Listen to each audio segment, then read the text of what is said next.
Hoje nós vamos dar uma olhadinha nos resultados da Sanepar, agora do terceiro trimestre. Tem alguns comentários bem interessantes para ser feitos sobre esse resultado.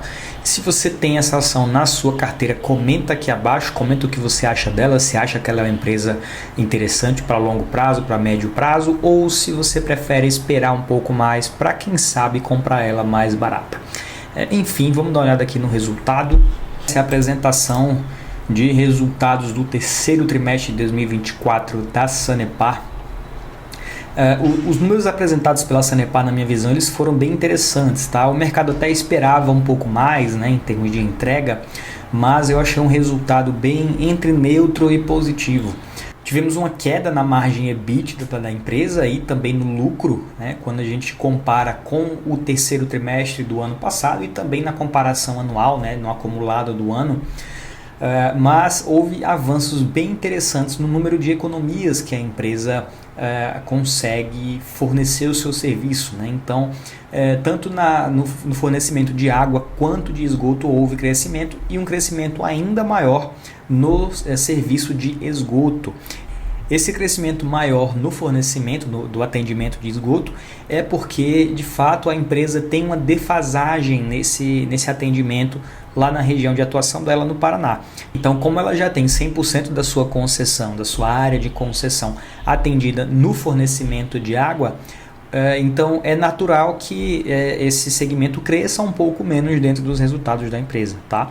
Mas no esgoto não, no esgoto ela tem muito para crescer ainda e é por isso que nós vamos ver daqui para frente um crescimento muito mais expressivo no número de economias se tratando de esgoto do que de água, tá? De água vai ser um crescimento muito marginal, de acordo com o número de ligações e desligamentos que forem acontecendo normalmente ali dentro da região de atuação da empresa, tá? Olhando aqui para os números financeiros da empresa, a receita líquida cresceu 6,5% na comparação anual, né, no trimestre versus o terceiro trimestre do ano anterior. O crescimento de receita foi bem em linha com o esperado, não tivemos nenhuma surpresa com relação a isso, mas os números operacionais da empresa chamaram a atenção negativamente, tá?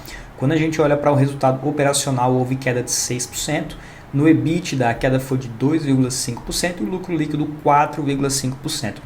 Quando a gente olha para esses números aqui, né, o que é que explica esses resultados? Mas o que foi que afetou de fato os números da empresa, principalmente no EBITDA, foram as maiores despesas que a empresa teve com relação a pessoal. Aqui eles deixam bem claro, os custos e despesas operacionais avançaram de forma bem expressiva no trimestre. Então, enquanto a receita cresceu em torno de 6,5%, os custos e despesas cresceram 15%. Na mesma base de comparação. E quem foi o vilão, né, desse aumento de custos aí? Foi principalmente o crescimento devido ao reajuste salarial que teve com o pessoal, né? Então, esse reajuste salarial acarretou no aumento de mais de 30% nos custos e despesas com pessoal, com funcionários, né, pessoas contratadas e terceirizados.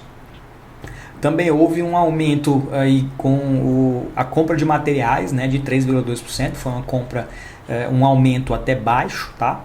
Além desses números aqui, tanto as despesas com pessoal como com materiais, o que chama atenção também negativamente foi, primeiro, as perdas esperadas na realização de crédito, ou seja, inadimplência, né? Houve um aumento aí de 172%, ocasionado pelo aumento na inadimplência, principalmente de clientes particulares.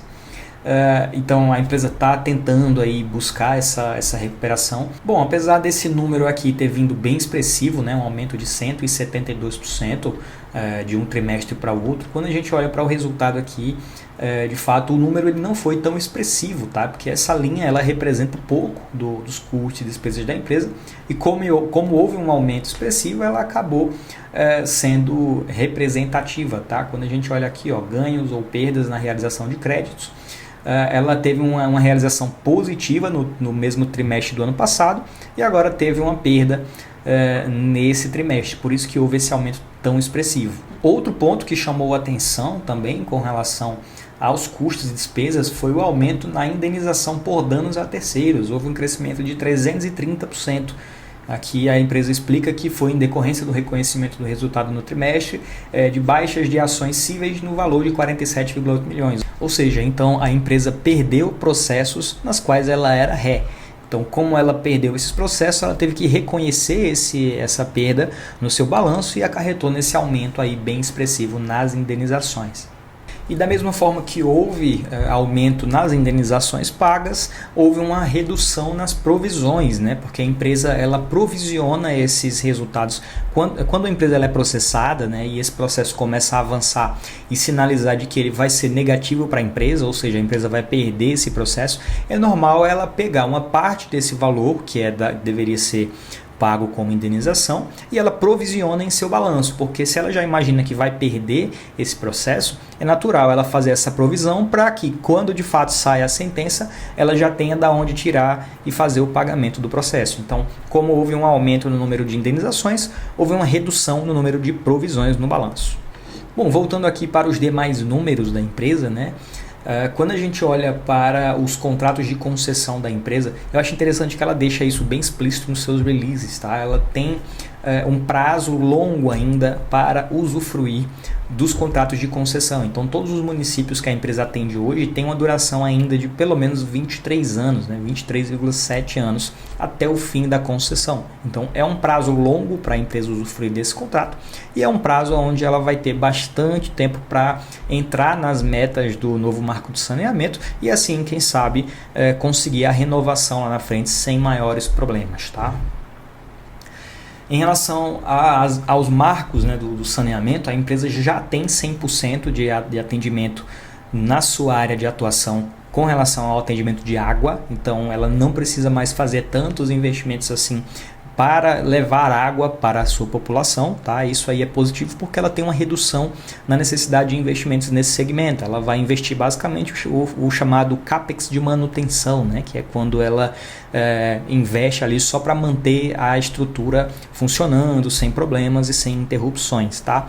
Mas no atendimento de coleta de esgoto ela tem apenas 80,8%, então ela ainda tem aí pelo menos uns 20% para investir, né, ao longo desse prazo e aí sim alcançar essa meta de universalização, e isso vai fazer com que ela tenha um investimento muito alto a ser realizado, pelo menos aí a médio prazo, tá? Inclusive a empresa anunciou na semana passada o plano plurianual de investimentos que vai de 2025 a 2029, tá? Então aqui ela já tem uma expectativa de CAPEX que ela vai investir até 2029 e esse valor totaliza 11,8 bilhões, tá? Se você for observar em comparação com o plano anunciado no ano anterior, né, que era de 2024 a 2028, houve um pequeno aumento apenas, então isso é positivo, porque ela espera que vá gastar mais, obviamente, afinal ela vai ter que investir mais, mas ainda assim não é um aumento tão discrepante assim, tá?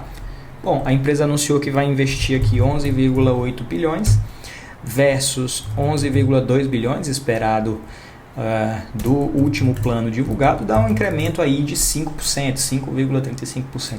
Bom, então ela basicamente fez uma correção pela inflação, né? Foi basicamente isso que aconteceu. Bom, falando ainda de números operacionais, né, a empresa teve um incremento aí de 41.476 novas ligações de água de um trimestre para outro, é um avanço bem interessante, né? Mas como eu mencionei, o segmento de água não é tão relevante assim porque ela já tem 100% de atendimento. Mas o crescimento no número de ligações de esgoto foi bem mais expressivo, 2,3%, totalizando 57 mil novas ligações de esgoto.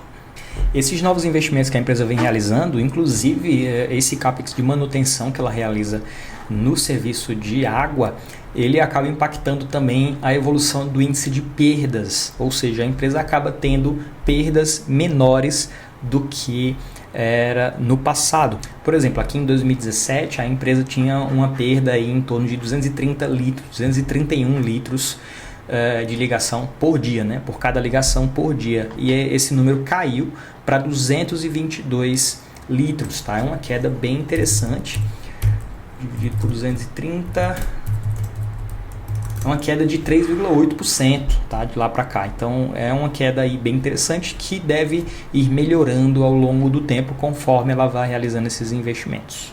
Bom, pessoal, então é isso. Os números da Sanepar não foram ruins, tá? Os números reportados agora no terceiro trimestre. Houve uma queda no EBITDA, tudo bem, mas eu entendo que isso é um ponto sazonal, né? Tipo, isso não deve se repetir ao longo dos próximos trimestres. O principal impacto aí foi com relação ao reajuste de remuneração do pessoal e também por conta dessas provisões e indenizações que ela acabou perdendo no trimestre.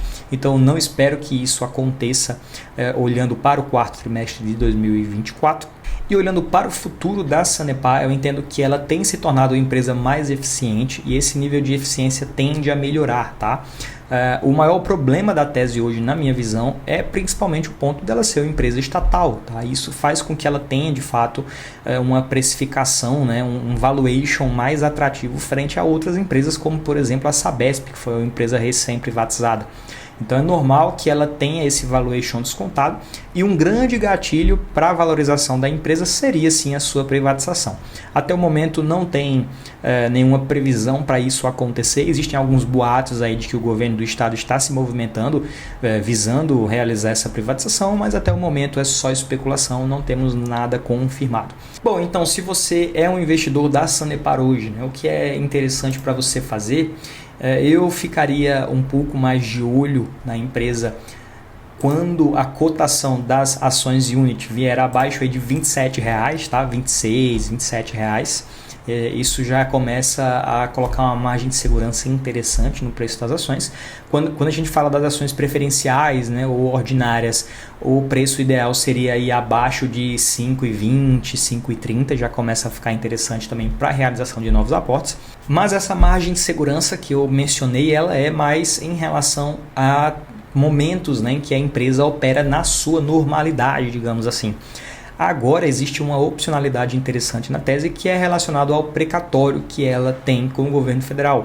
Ela tem uma indenização aí para receber que deve ser pago ao longo de 2025 ou, no pior dos casos, em 2026. E esse valor ele é bem expressivo, ele chega a representar 40% do valor de mercado da empresa, tá?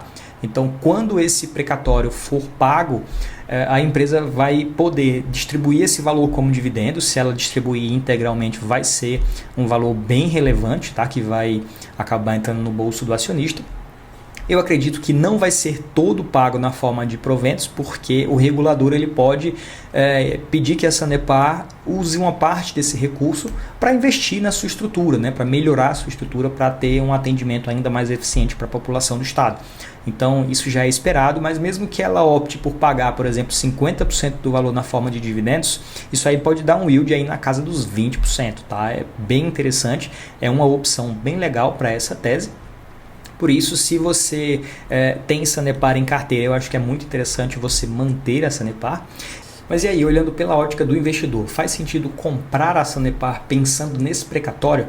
Eu acho que sim, tá? Na minha visão, sim, faz sentido tanto para ganho de capital quanto para dividendos, porque quando a empresa receber esse valor, é natural que as ações se valorizem, então para ganho de capital o acionista deve capturar aí um bom retorno, e para dividendos também, visto que a empresa pode pagar um yield aí bem relevante, a depender do montante em que ela opte por distribuir na forma de proventos, tá? Eu não me surpreendo se ela conseguir entregar um yield aí na casa dos 20%, que é um valor bem relevante para os investidores. Então sim, faz sentido você ter Sanepar na sua carteira nesse momento, beleza? Bom, eu espero que esse vídeo tenha agregado aí para você. Se você gostou desse conteúdo, não esqueça de deixar seu like e comentário aqui abaixo. Se você quiser ver alguma análise de alguma empresa também, comentários sobre algum report da empresa nesse trimestre ou em outros trimestres, manda mensagem aqui abaixo, tá? Deixa aqui seu comentário pedindo o nome da empresa que você quer que a gente analise. E é isso aí, contem conosco e até mais. Valeu!